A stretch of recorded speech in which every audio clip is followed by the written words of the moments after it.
Hi, everybody. I'm here with Kurt Hagenmaier. Kurt Hagenmaier has been the sales director with Mutual Omaha Advisors for the past year and a half. He focuses his time on recruiting, training, and developing financial advisors and guides them as they serve clients across the state of Indiana. Prior to joining Mutual of Omaha, Kurt started his career in sales with Frito-Lay and Angie's List. He spent time as an advisor with both Edward Jones and West Point Financial Group.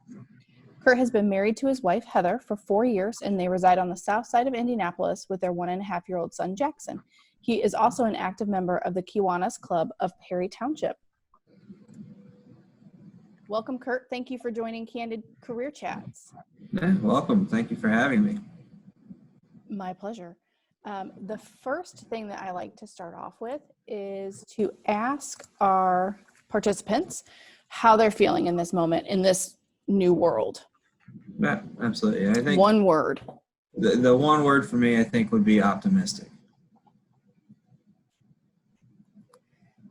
I like that. Can you explain that a little bit?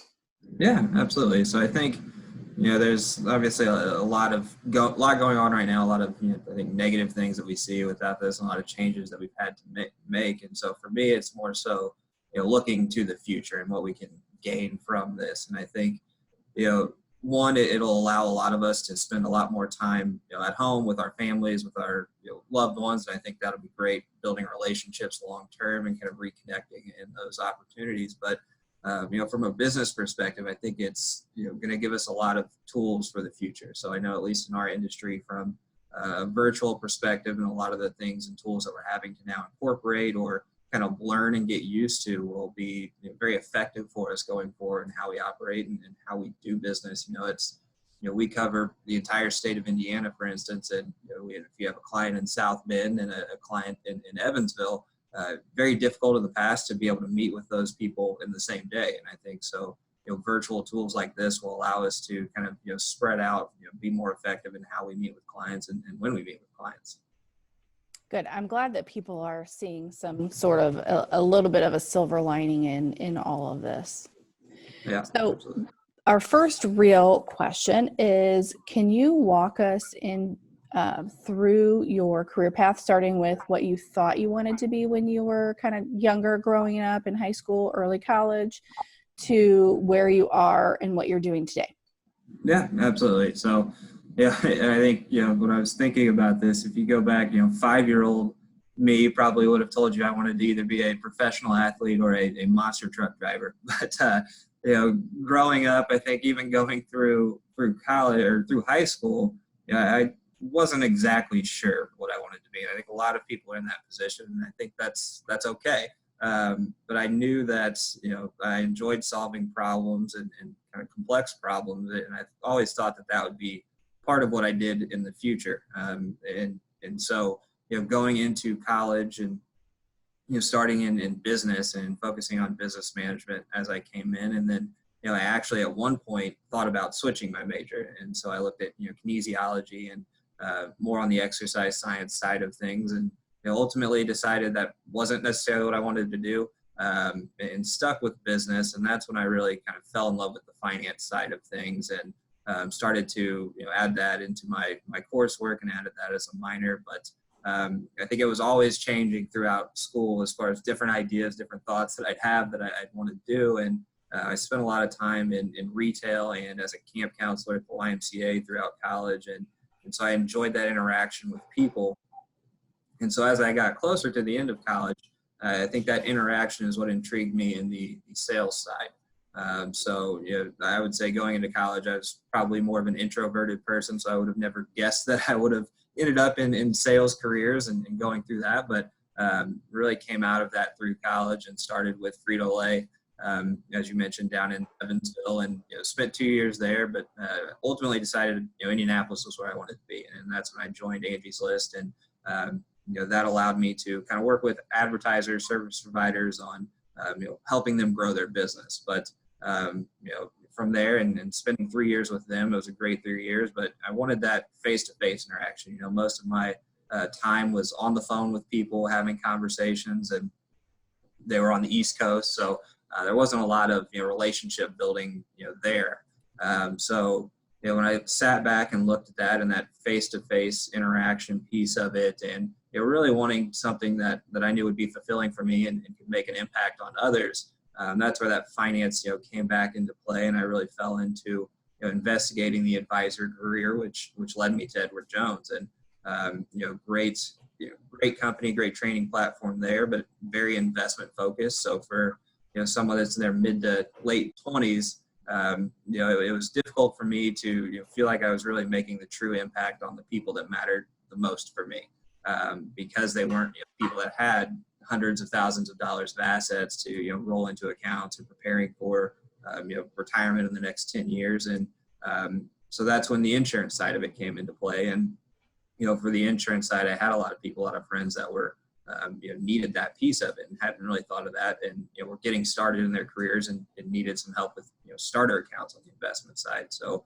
that's where West Point Financial Group came in, and why I made that switch to really identify different opportunities to help those people. And throughout that, and I guess that then led me to here, and what led me there, I always found going back on that problem solving side of it, I was doing that, whether it was the finance side of it and helping people solve financial problems, or helping businesses solve their advertising problems. I'd done a lot of that, but I also found that I was spending a lot of time helping others that I was working with. So a lot of my time would be, how do I help my colleagues or my other people that I work with solve problems with their prospects, their clients, and help them. And so when this offer and this opportunity came up, it was kind of that no-brainer, perfect fit for me, where I get the opportunity now to really train and develop and help those people and help them solve those problems day to day. So ultimately that journey did lead me back into really that problem solving piece of it. And it just took me a few stops to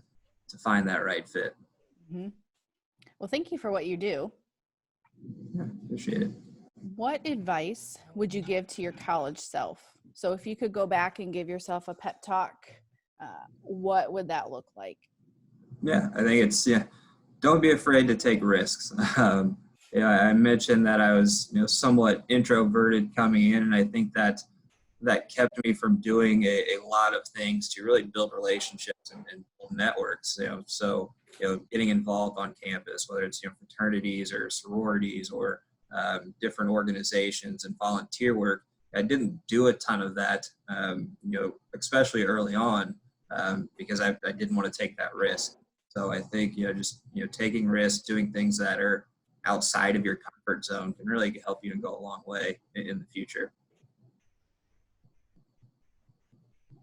I am a huge supporter of people getting out of their comfort zones and try to push people way past that comfort zone. That's such a killer for people. Yeah.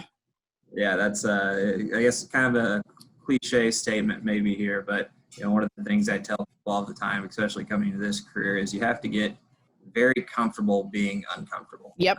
That's when you push to that next level and truly grow and develop. Yep. And that's how you do it. That's how you grow. That's how you learn good things about yourself, bad things about you, what you like, what you don't like, all that kind of stuff. Yeah. Yeah, absolutely. What do you wish that you would have known? It could be in high school or early college, even as you graduated. What do you wish that you would have known in regards to career planning and preparation? I would say just, how important it is to utilize all of those resources. So not only, a lot of the things that I just mentioned, but, utilizing your professors, utilizing the Career Center or the Exchange, and, going through those different planning ideas of, review the resume, go through a mock interview to get, prepared and comfortable in those situations, and, starting to research different career paths to really get an understanding of, hey, what is that ideal fit for me when I get out of college. I think doing all those things would have really given me a better idea and a better head start to what I wanted to do after college. If students could do one thing that would benefit their career now, what should it be? I think, for this one, it circles back to the relationship piece of it for me. So really building your network and so utilizing a lot of those resources, like I mentioned, but, going to a lot of those different events and just getting out and getting involved and meeting new people. And I think that a big piece of that is LinkedIn. Reaching out to people that are in companies or career paths that you think you'd be interested in after graduation. So start to engage with those people, interact with those people, learn more about their career and how they got where they did, or that company and why they like it so much, because I think that can open I think it can open a lot of doors for you, coming out of college, but I think it just gives you a lot of insight into starting to figure out the pieces of what you want to do after graduation. Mm-hmm. Perfect. Thank you so much for that. Do you have any personal job search strategies or any kind of other networking strategies that you use in your personal life that you would advise others to use? Yeah, absolutely. So, for me, there's different sites out there that I've used a lot, like Eventbrite, meetup.com is another one. And you're going to get a couple of different, things from each of those. Eventbrite's going to be very, more focused on, career and networking and just meeting new people that, come from these different careers and industries. But I think it's good to even, utilize those in college to start to get to know those people in those different, career paths. And there will be some stuff out there as well for different job opportunities, learning more about careers. So I think that's a big piece. With Meetup, it's really about getting to interact and understand like-minded people. So just growing that network and building relationships that I think regardless of what career path you go into, those relationships and those networks are huge long term. Thank you. And so I like to end with a bonus question. And the bonus question is, what is the toughest interview question you've ever gotten? Yeah, so this one, for me, thinking through this was actually tough. And looking back at it, I think, that it wasn't necessarily one question that I could pinpoint. It was more the preparation for that interview.